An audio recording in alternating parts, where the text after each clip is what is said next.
Hello again, and welcome to Winning with the Wrangler at Dick Powell's Leadership Corner, brought to you by Earth, Wind, Fire, Water Training and Development, where our passion is building leaders of today and tomorrow.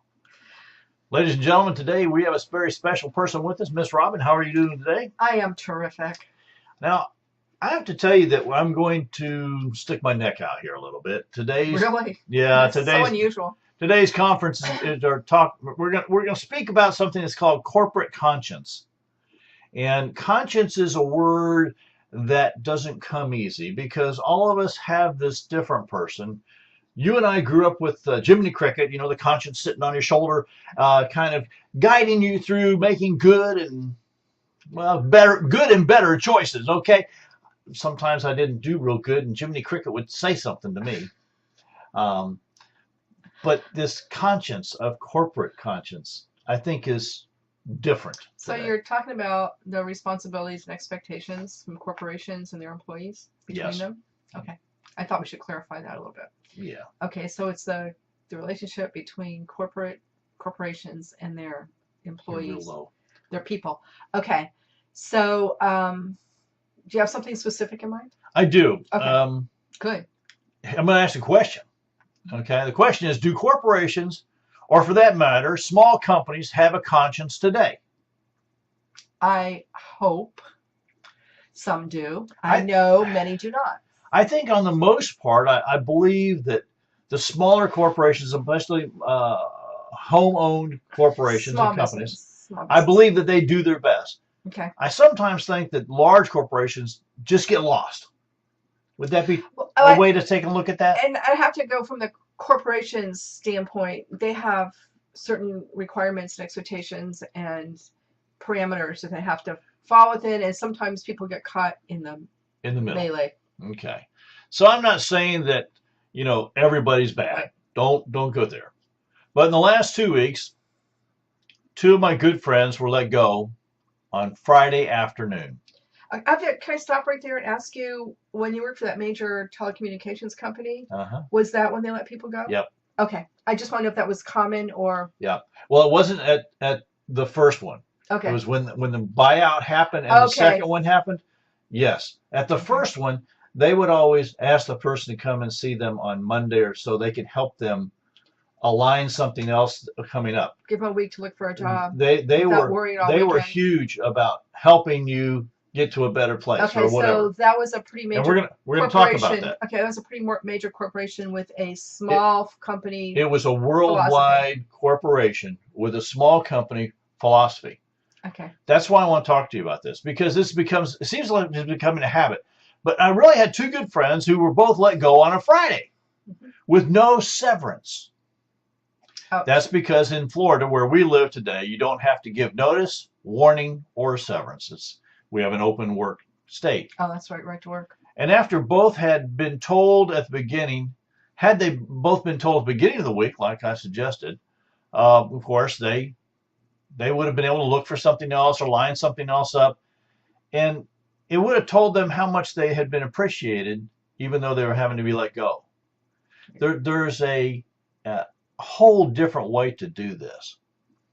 Now let me say that if an employee is caught stealing or some other fireable offense, the hatchet must fall. Okay, I have absolutely no problem in that. But what I am saying is that if employers expect a 2-week notice for an employee leaving the company, but fire someone without cause on a Friday afternoon. This was that person that was working at the hospital, by the way. Oh, bless him. Okay. It should tell the rest of the employees what kind of company they are working for and how lowly the management is. The company definitely does not have any leadership or business sense. I'm going to stick to that, by the way.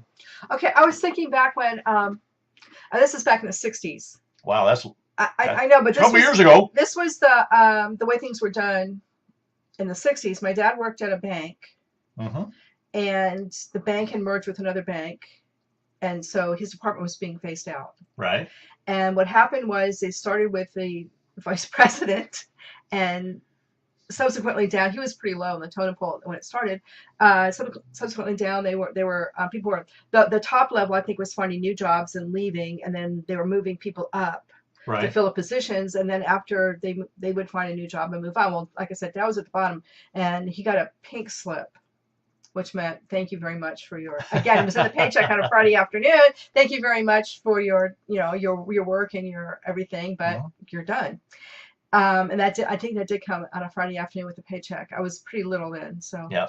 And my dad was expecting it. Now, see, at that point, because there'd been a merge. But he kind of saw down the road. And he knew it. And honestly, he got that one time. That wasn't the only time he ever got a pink slip for that reason, because banks merge and departments are done away with, yeah. Yeah, because the other bank has a better department or whatever. So he, one time, when he got the slip, and they were at the grocery store because it was payday, and he brought but he'd been worried about it for about 2 months, and he hadn't said anything to my mom. But those things affect your body, so yeah. So it was again at that point it was a blessing because he knew it was coming. Right. And that's old school. Evidently, that is not current school. I'm going to tell you what, the current school, in this person's case, he had been there over 20 years. Yeah. Had always come in early, stayed late, worked through lunches, all sorts of stuff. I mean, I knew this person's work ethic. He loved it. And I knew all the people that worked with him. Do you think he made other people look bad? And that's why he had to go? I don't know. I don't know. I just know that in a corporation, this was probably the worst thing they could do. The message they sent to everyone that was still working there was, we don't care about you. You're just a number. And that's the part that really bothers me. So the corporate conscience in this situation. Do they have one? Jeez. So I wonder what the rest of the company and employees think on their way home. Yeah. I might be next. Yeah. Am I next? Am I next? What did he do? Yeah. I, for one, would not want to stay very long and would start immediately looking for another position. Which I did, by the way. Oh, yes, you did. Okay. And that's I guess that's the options. I guess it makes, I don't know if that makes the other employees do better or it makes them worry more. What the deal is. But it sends messages. What it sent was there's no loyalty to us, so we'll have no loyalty to them. Is what it said to them. I saw people who always habitually came in early, stayed late, worked through lunches, did whatever it was, but I saw them turn into the other kind of employee. I think it's a self-defense mechanism. And here's why I'm bringing this up today. I have been to a large organizational meeting of many corporate heads in the Ola area called a think tank. And in the think tank, the corporate head said, I never forget the guy stood up there, put his hands on, we just can't find good employees today. And I said, oh, well, what's your record of hires and fires and people leaving and those kind of things? How long are people staying? He said, well, our average is about 3 months. Oh my goodness! I said, so look internally. I said, so you got a problem, son? He says, no, they've got a problem. They don't come ready to work. I said, well, let's look at this. And as we started to take and really look at it, I'm gonna tell you what, there was some major flaws in thinking, as well as there was no expectations given to the employee when they were hired. They were thrown into the location, expected to take and pick up and do whatever they needed to be done. So no training period. And then if something happened, they immediately went out the door. Yeah, it wouldn't take much. and of course, in his world was he had come up through an organization that's the way he'd never seen anything different. So he had a really limited experience. And now he was the manager of a company. Wow. And that's really, when we had long talks about it, I said, how would you have felt if you had been let go and you had no reason, you didn't have a clue why? How would you feel going telling your wife? What kind of taste in your mouth would that leave for that company, organization? How would you portray them when you went out and talked about them to other people? Not very nicely. Would people want to take and buy their widgets or go to their stores? Well, I just had this really weird thought. Uh-oh. So I'm going to share it. What if before you took a job or a position with a corporation like that, you checked out the corporation? And we don't think to do that, do we? I encourage people to do those things. Is it a good place to work? I wrote a big thing on LinkedIn a couple of weeks ago about checking out the organization before you accept the job. And I took I took some hits about it, just so you know. I'm sure from the corporation part, right? I took some hits from HRs. Oh, I'm sure. From the HRs around the company, because I said even in HR sometimes they don't always tell the whole truth, nothing but the truth, so help me goodness truth. And I said, just look, they're hiring and not firing, but they're hiring.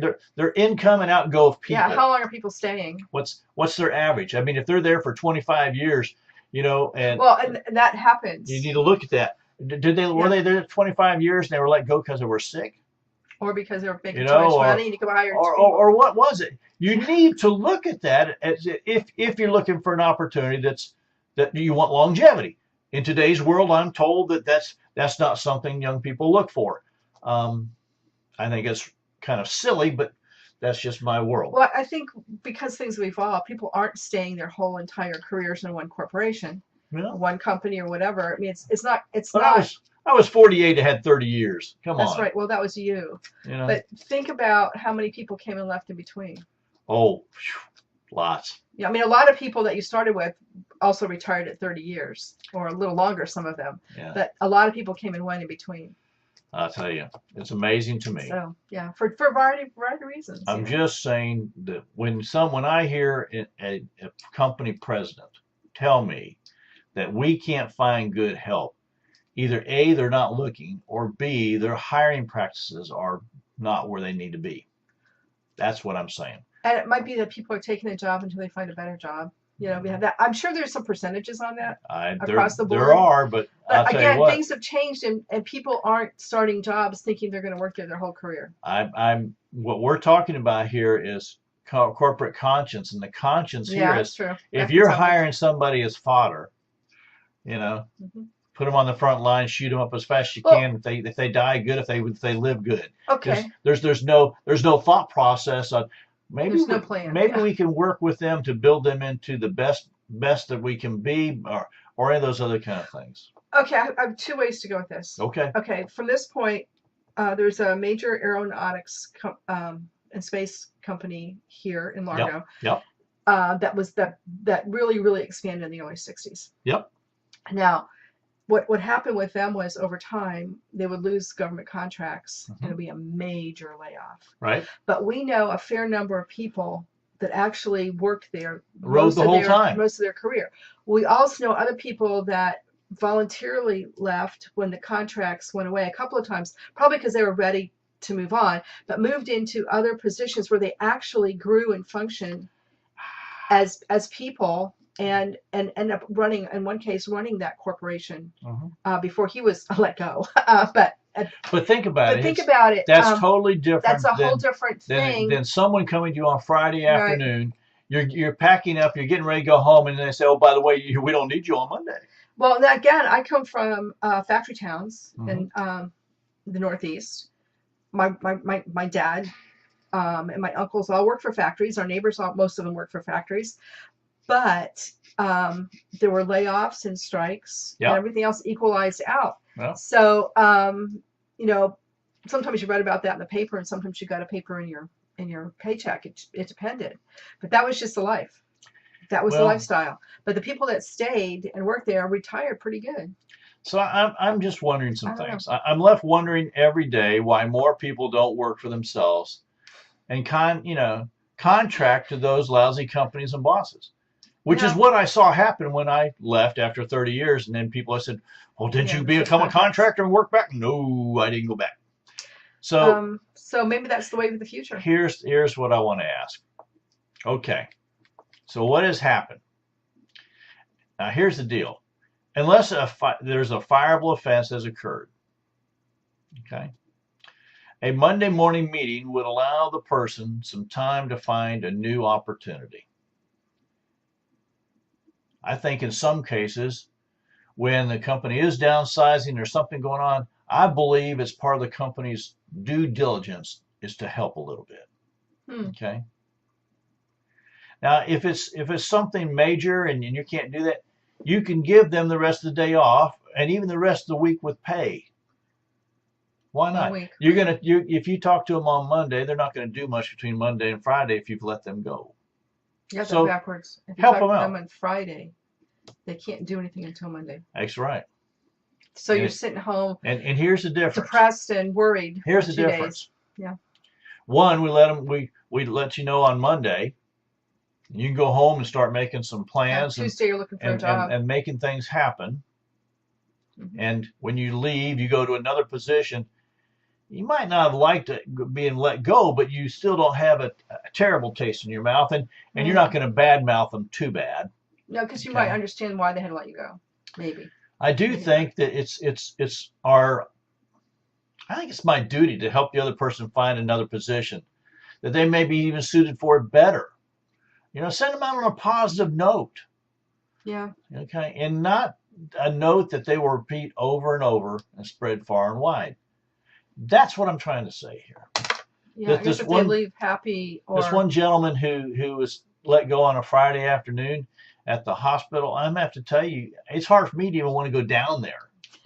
and I'm going to have to go there sometime because, I've got some health things and I know that I'm going to end up there. But that's the corporate greed or whatever you want. I just disagree with it so much. Well, and I have to, like you said, you mentioned HR. I think in a lot of big corporations, the HR person does that. We also, in some corporations, when they're downsizing a lot, they're getting rid of a lot of people, they hire somebody to come in and let them go.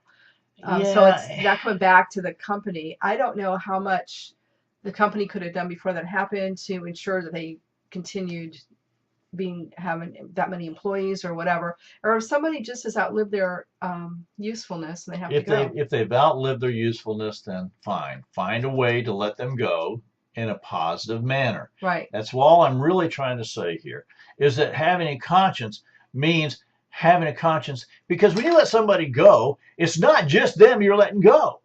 No, you're letting go. It's their spouse, it's their children, it's their family. It can expand really big. And if you send the fallout can be really big too. And if you send them out with a bad taste in your mouth, if you send them out angry, are they going to ever say anything nice about that company? Probably not. I never forget coming back from a meeting that was out of town, came back, found my office packed up and a new guy sitting in my chair. I'll never forget that. Now, it was one of the best things that ever happened to me because I've been retired ever since and working on my own and doing my own thing, and made more money. But I have to tell you, I don't ever say too many nice things about that company or about that person who was sitting in my chair, who jumped up out of their chair and said, "Oh, congratulations, Mr. Powell, you get to retire." I'm just saying the corporate conscience is huge. Can you tell we're not over this yet? Is it obvious? It's been a long time. Yeah, I'm over it. But it happened. It was one of the best things. It's been a great blessing to be out work because I've always wanted to work for myself, do my own thing, write my own books, speak my own mind, and do all those things without being hindered by the corporate world. Okay, let's switch over to what happens to the person that was let go and what are their options. All right. Update your one of the biggest things that I found is when people are let go, they didn't keep current on things outside the company. They didn't keep current on the career that they had chosen. Now, you've heard Rob and I talk about choices, but sometimes we don't choose our career. We just kind of fall into it. Okay. Doors open. One of the things I learned, though, during that time, even though I kind of fell into my career, it was up to me to keep current on all the latest and greatest and things are happening. Right. And I never forget that when I would be at my lunchtime reading a book or listening to a tape. Yeah, we had tape recorders back then. Cassettes. Cassette players, okay? the people I worked with would always comment. Well, they'd say things like, if the company wanted you to know that, they'd send you to school to teach you. And I would say, well, gosh, I'm just trying to stay current on the newest, greatest. Could have been the reason some of those guys got let go from that major corporation. It could be. Might have been more reasons than they thought.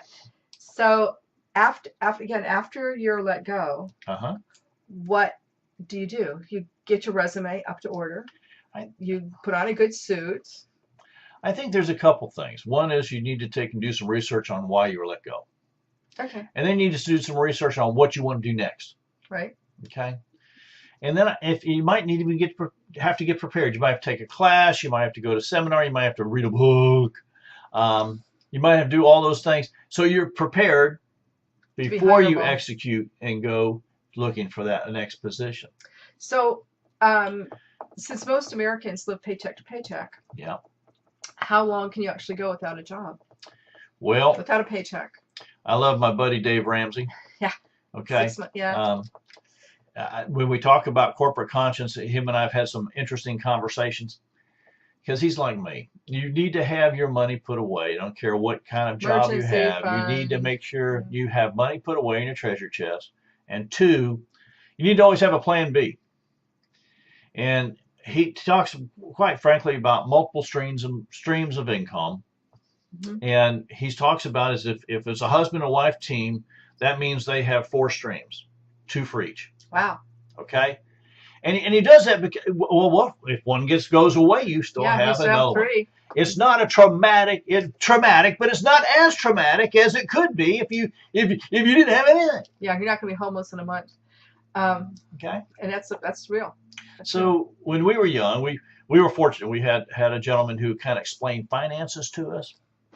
And we started doing that. So when I was in the union, and every couple of years, the contractor come due, and everybody, if we get laid off, I say, well, if they get laid off, I'll have a job before I get home. And things like that. People go, well, you're awful confident in yourself. I said, well, if I got to dig ditches again, if I have to pump gas again, if I have to bag groceries again, it's not the worst thing in the world. I'm going to do something. And I always had, I still do. I have great confidence that I can go out and turn a dollar. Might not be doing what I want to do. Might be below my raisins, as some have told me. But you know what? You take care of your family first, and that's the deal. So I always said if I got laid off or I got fired, I'd have a job pretty quick. I remember that when I left that company, I already had a job before I left at my last day. Yeah, it's a temporary one. It was a temporary one, but I had a job. And it was hard work. It was hard work. It wasn't something we were going to do the rest of our lives. But it was a good summer. But it gave us a good in-between fun. Right, give us space. So the Space. plan B, corporate conscience, I think has something to deal with it, but I think it also has something to deal with the individual. Are you planning your life, or is someone else planning your life? And it all comes back to that. If you're not planning your life, someone else is and will. Guarantee it. It's true. So when we look at corporate conscience, corporations, they have to make decisions. There's a bunch of people making those decisions. Sometimes you just get caught up in one where they've either downsized or something, they lost a contract. Something's happening where they just need to do away with your position. What I'm trying to say is, leaders, there's 2 ways to do that. One is, in my world, a leadership way, and the other one is a management way. The management way is to wait until Friday afternoon and send out their paycheck and their pink slip all in one piece and don't even talk to them. Or if you do talk to them, you just tell them you're not needed and there's the door, and we'll escort you out. Oh, yeah, you have to escort out now. Okay. Yes. The leadership way, though, I believe the leadership way on corporate side is to, this is happening. The decision's already been made weeks in advance. And you can prepare the people that it's going to happen. This is going to happen. And we're going to help you either find a new position, or we're going to help you help yourself find a new position. You see, that is the leadership way. And that's what I'm trying to talk about today. I believe even a small mom and pop small company where we get to a point where we need to hire someone, but every once in a while we need to back up a bit. We try our best to help them find another place. And that's through networking, by the way. I network with a lot of different other companies, a lot of different places, and I can usually find somebody a position pretty quick. That's a leadership way. That is the leadership way. That's what I'm trying to tell you. If they would have come to this person on Friday afternoon or Monday and told them that, hey, we have to downsize the department, and unfortunately, your job is going to be done away with. What can we do to help you find a new position? This person would have thought about this corporation an entirely different matter. Probably. I'm sure. And don't some major corporations, when they're getting ready to do a major layoff or whatever, have they do bring in companies people to come in and help people find new positions. They certainly do. And those are the leadership companies. If you're looking at going through the LinkedIn area and you're looking at those companies, that's the company I would want to go to, because I know that they felt good. They liked the people. They felt about people, and you were more than a number. Well, yeah, it's a kind of more gracious separation. Yeah, and that's why when I did work those 30 years at that place, that's why I worked there. I knew that they cared for not only me, but they cared for my whole family. They cared for you and the kids, and every decision they made were through that eyeglass. Right. And that's again, that's the corporate conscious from the top theology and feelings. And it does make a difference. Yeah, I have to tell you, I remember George Gage coming out on the job site, talking to us like we were just like real people, even though he was president of the company.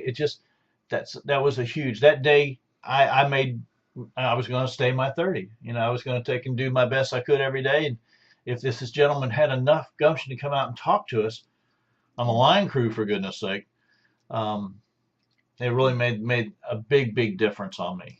So it's little things.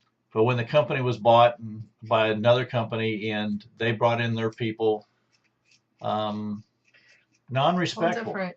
They weren't respectful of the people there. And so when I talk about corporate conscience, I believe we're talking about it in a leadership area or a management area. And I truly believe we lead people and we manage things. Right. So the thing would be the layoff. The thing would be the downsizing. The thing would be that. But the leadership would be how we handle the thing. Right. So it comes to the surface at that point. I believe strongly that the management had a leadership choice on how to handle it. Well, I have to tell you, this has been a lot of fun. Robin, what do you think about today's corporate discussion? You feel good about it or bad about it? I'm not sure yet. But I feel like it's something we needed to talk about and be cognizant of. And also for small companies to use what we say and apply it to a smaller company, and you're hiring and letting go tactics and what that means. And maybe middle-sized companies need to be open more to consultants, that they hire small companies to come in and do different things or whatever it means, small tasks, whatever. Just be open to that. Then they're not your employee all the time. You have to have those responsibilities. I do.